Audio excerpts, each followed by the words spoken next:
नमस्कार फ्रेंड्स, आज की वीडियो में बात करेंगे HCV टेस्ट के बारे में, जिसको हेपेटाइटिस सी वायरस के नाम से भी जाना जाता है। हेपेटाइटिस सी एक वायरल इन्फेक्शन होता है जो लीवर को इन्फेक्टेड करता है।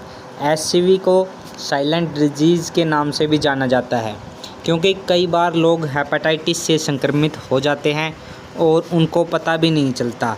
HCV का इन्फेक्शन होने वाले लोगों में से कुछ लोग ही जल्दी इस रोग से छुटकारा पाने में सक्षम हो पाते हैं, लेकिन ज़्यादातर लोगों में यह एक लॉन्ग लाइफ इन्फेक्शन के रूप में विकसित हो जाती है। अगर यह इन्फेक्शन ज़्यादा लंबे समय तक हमारी बॉडी के अंदर बना रहता है तो लीवर को बहुत नुकसान पहुंचा सकता है। कई बार इस इन्फेक्शन की वजह से लीवर सिरोसिस और लीवर कैंसर जैसी समस्या भी पैदा हो जाती है।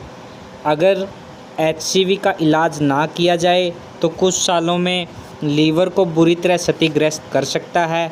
अगर आप किसी संक्रमित व्यक्ति या संक्रमित ब्लड के संपर्क में आते हैं तो आप भी हेपेटाइटिस सी से संक्रमित हो सकते हैं। हेपेटाइटिस सी वायरस का जल्दी टेस्ट व इलाज कर लेना आपके लीवर में नुकसान की रोकथाम करने या नुकसान को कुछ हद तक कम करने में मदद करता है। अब जानेंगे हेपेटाइटिस सी टेस्ट क्यों कराया जाता है।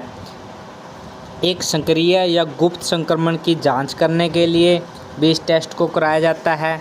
HCV के इलाज पर नज़र रखने के लिए भी doctor time to time HCV का टेस्ट कराने की सलाह देते हैं।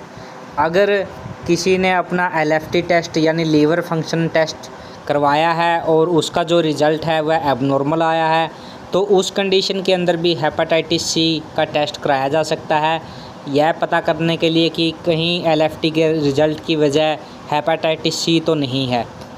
और जिन व्यक्तियों को पीलिया की शिकायत है उनको भी यह टेस्ट कराने की सलाह दी जाती है। जो लोग काफ़ी लंबे समय से लीवर डिजीज़, लीवर सिरोसिस या लीवर कैंसर जैसी बीमारियों से पीड़ित हैं तो उन लोगों के अंदर भी समय समय पर HCV टेस्ट की जांच कराई जाती है। वैसे तो HCV इन्फेक्शन होने के कुछ खास लक्षण काफ़ी टाइम तक पता नहीं चलते, लेकिन फिर भी कई बार इसके लक्षण 6 महीने तक दिखाई देने शुरू हो जाते हैं। बात करेंगे इन्हीं लक्षणों के बारे में कि कौन कौन से लक्षण हो सकते हैं। बुखार आना, थकान रहना बहुत ज़्यादा, पेशेंट को मतलब कोई कुछ भी काम करने की हिम्मत ना रहना, शरीर का बिल्कुल टूटा टूटा महसूस होना और भूख में कमी होना, भूख के अंदर कमी, भूख ना लगना, बिल्कुल भी कुछ खाने का मन ना करना, पेट में दर्द रहना और उल्टी जैसा फील होना, पेशेंट को पीलिया की शिकायत होना और डार्क कलर का यूरिन आना, ग्रे या मिट्टी जैसे कलर का स्टूल आना, स्किन का पीला पड़ जाना या आँखों का सफ़ेद हो जाना, खून की कमी हो जाना, तो कई सारे लक्षण देखे जा सकते हैं हेपेटाइटिस सी के जो हैं इन्फेक्टेड होने के।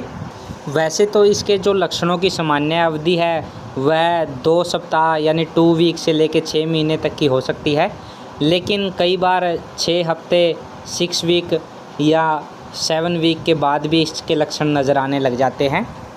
अब जान लेते हैं किन किन लोगों को HCV का टेस्ट कराने की सलाह दी जाती है या प्रेफर किया जाता है सबसे पहले कराने के लिए। अगर कोई व्यक्ति नशा ज़्यादा करता है या ड्रग्स वाले इंजेक्शन लेता है तो उन लोगों के अंदर भी HCV टेस्ट कराने की सलाह दी जाती है। कई बार किसी व्यक्ति के अंदर HCV इन्फेक्टेड व्यक्ति का ब्लड चढ़ा दिया जाता है तो उन व्यक्तियों को भी HCV टेस्ट कराने की सलाह दी जाती है। HCV के जो लक्षण हैं वो काफ़ी लंबे समय के बाद भी काफ़ी हद तक दिखाई नहीं देते, इसलिए हमें पता नहीं चलता है कि व्यक्ति HCV से संक्रमित है या नहीं, इसीलिए ही इसको साइलेंट डिजीज़ के नाम से जाना जाता है। ब्लड ट्रांसफ्यूज़न, ब्लड देते समय या ब्लड लेते समय भी इस टेस्ट को कराने की सलाह दी जाती है। जो लोग डायलिसिस पे होते हैं उन लोगों के लिए भी ये टेस्ट कराने की सलाह दी जाती है। हीमोफीलिया के मरीजों में भी HCV या हेपेटाइटिस सी का टेस्ट कराने की सलाह दी जाती है। जो लोग पीलिया रोग से ग्रसित होते हैं उन लोगों के अंदर भी HCV हेपेटाइटिस सी का जो टेस्ट है वह कराने की सलाह दी जाती है। जिन बच्चों की मदर्स का हेपेटाइटिस सी पॉजिटिव आता है उन बच्चों को भी ये टेस्ट कराने की सलाह दी जाती है या कराया जाता है उनका। और जो मेडिकल लाइन से रिलेटेड व्यक्ति होते हैं, जो डॉक्टर हैं, मेडिकल स्टाफ है, नर्स है या अन्य स्टाफ है मेडिकल से रिलेटेड, उन लोगों को भी टाइम टू टाइम HCV का टेस्ट कराया जाता है।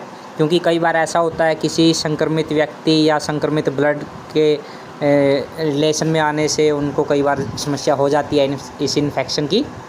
अगर आपके किसी ऐसे व्यक्ति के साथ संबंध हैं जो HCV से संक्रमित है तो भी आपको यह टेस्ट कराने की सलाह दी जा सकती है। तो काफ़ी सारे कारण हो सकते हैं जिनकी वजह से डॉक्टर आपको HCV हेपेटाइटिस सी टेस्ट कराने की सलाह दे सकते हैं। अब बात कर लेते हैं इसके नॉर्मल रिज़ल्ट और एबनॉर्मल रिज़ल्ट के बारे में। अगर किसी व्यक्ति के बॉडी के अंदर HCV के अगेंस्ट बनने वाला एंटीबॉडी प्रेजेंट पाया जाता है तो आप हेपेटाइटिस सी से संक्रमित हो सकते हैं। और अगर इसके अगेंस्ट बनने वाला एंटीबॉडी आपकी बॉडी में प्रेजेंट नहीं है तो आप इस इन्फेक्शन से संक्रमित नहीं हैं। HCV के इन्फेक्शन का पता एक कार्ड की हेल्प से लगाया जा सकता है जिसको रैपिड टेस्ट बोला जाता है। इसके रिज़ल्ट का हमें लगभग 20 मिनट के अंदर पता लग जाता है कि व्यक्ति इन्फेक्टेड है या नहीं। HCV के इन्फेक्शन से बचने के लिए हम कुछ सावधानियां यूज़ कर सकते हैं निजी लाइफ के अंदर। जैसे संक्रमित व्यक्ति के साथ यौन संबंध न रखें और यौन संबंध बनाते टाइम सेफ्टी का यूज़ करें। एक से ज़्यादा पार्टनर न रखें। किसी भी पुरानी या यूज़ की हुई सिरिंज या नीडल का उपयोग न करें। और अगर आपको संभावना है कि आप किसी इन्फेक्टेड पर्सन के टच में आए हैं या किसी उसके ब्लड के टच में आए हैं तो तुरंत साबुन के साथ हाथों को अच्छी तरीके से साफ़ कर लें और तुरंत अपने डॉक्टर की सलाह लें। तो आप ऐसे छोटी छोटी सावधानियां यूज़ करके आप इसके ख़तरे को कम कर सकते हैं। जानकारी कैसी लगी हो कमेंट बॉक्स में ज़रूर बताना और हमारे चैनल को सब्सक्राइब ज़रूर करना। धन्यवाद।